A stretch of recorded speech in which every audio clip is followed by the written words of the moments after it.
दोस्तों, आप सबने गणेश जी का नाम तो सुना ही होगा।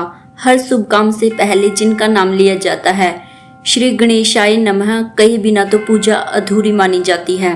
लेकिन क्या आप जानते हैं गणेश जी का जन्म कैसे हुआ और क्यों भगवान शिव ने अपने ही पुत्र का सिर काट दिया था?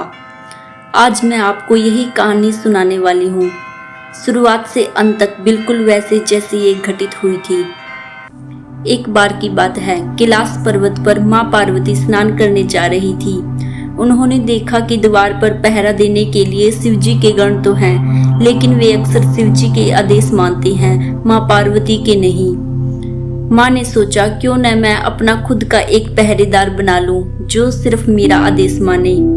उन्होंने स्नान से पहले अपने शरीर पर लगी हल्दी चंदन की लेप को इकट्ठा किया और उस लेप से एक सुंदर बालक की मूर्ति बनाई। फिर अपने दिव्य सामर्थ्य से उसमें प्राण फूंक दिए। बालक जीवित होते ही मां के चरणों में झुक गया। मां ने कहा, बेटा तुम्हारा नाम गणेश होगा और आज से तुम मेरे द्वारपाल हो। जब तक मैं अंदर हूँ कोई भी अंदर न आए, चाहे वो कोई भी हो। मां अंदर चली गई। गणेश द्वार पर खड़े हो गए। थोड़ी देर बाद भगवान शिव आए। उन्होंने देखा द्वार पर एक अनजान बालक खड़ा है। शिवजी ने मुस्कुराकर कहा, बेटा रास्ता दो, मुझे अंदर जाना है। गणेश जी ने सीधा सा जवाब दिया, माँ का आदेश है, जब तक वो स्नान कर रही हैं कोई भी अंदर नहीं जा सकता। शिवजी ने फिर कहा, लेकिन मैं तुम्हारे पिता महादेव हूँ, मुझे तो अंदर जाने दो।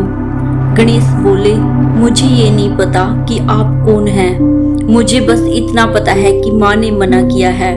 शिवजी के गणों ने गणेश को समझाने की कोशिश की, लेकिन गणेश अकेले ही उन सब पर भारी पड़ गए।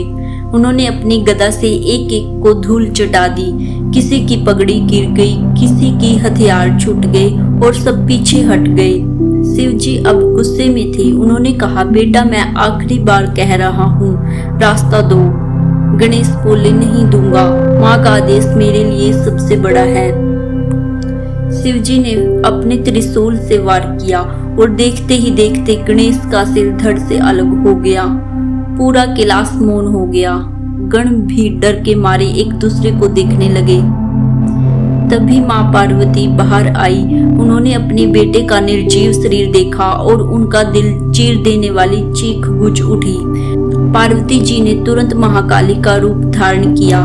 उनकी आंखों में अग्नि थी और उन्होंने घोषणा की, अगर मेरे पुत्र को अभी जीवित नहीं किया तो मैं पूरी सृष्टि को नष्ट कर दूंगी।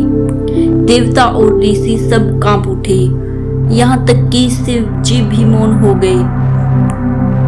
ब्रह्मा जी ने कहा, महादेव इस बालक का सिर अब वापस नहीं लगाया जा सकता, लेकिन इसे जीवित किया जा सकता है किसी और सिर से। शिवजी ने अपने गणों को आदेश दिया, उत्तर दिशा में जाओ, जो पहला जीव मिले उसका सिर लेकर आओ। गणों को सबसे पहले मिला एक विशालकाय हाथी। वे उसका सिर लेकर आए।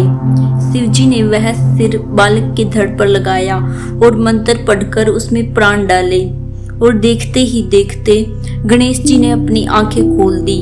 मां पार्वती ने उन्हें गले लगा लिया। शिवजी ने कहा, बेटा आज से तुम देवताओं में सबसे पहले पूजे जाओगे। हर शुभ काम की शुरुआत तुम्हारे नाम से होगी और तभी से दुनिया में हर पूजा, हर मंगल कार्य गणेश जी के नाम से शुरू होता है। अगर आपको ये कहानी अच्छी लगी तो कमेंट में जय गणेश जरूर लिखें। और हाँ, ऐसी ही और भी प्रेरणादायक और पुरानी कथाएं सुनने के लिए चैनल को सब्सक्राइब करना न भूलें। जय श्री गणेश।